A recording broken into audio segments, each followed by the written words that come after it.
This is where it gets a little dicey, and I hear this a lot, so I'm going to get ahead of it. A lot of times people say to me, yeah, but if I pick a belief that's going to support my goals, I'm just making something up. What if it's not actually true and I'm just telling myself a lie? How do I know I'm not just making something up? I have to know that it's true. And what I always like to say is that when you are consciously choosing these beliefs, they're not less arbitrary than the beliefs you've already internalized. The only reason they feel more true is because they were internalized in the first 7 years of life or in prior relationships. They're in you already and you didn't consciously choose them. So they feel more true somehow. We have this idea that if we consciously choose them and then incorporate them, that that's somehow fraud or somehow fake or not really true. But the whole point I'm trying to make is that you make it true, right? You believe it first. You don't wait for it to become true and then believe it. You believe it and then you make it true and you create the evidence.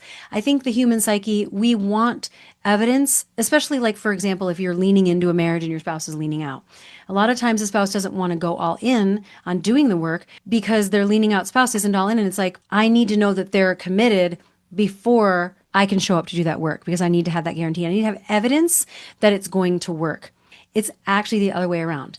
You are going to create that evidence. If you wait for that evidence, you won't find it because you're not doing anything different. You want the evidence that you have not yet showed up to be a match to create. And so it feels counterintuitive, but it actually is the only logical way, right? So pick them consciously, decide what you need to believe to have relational health.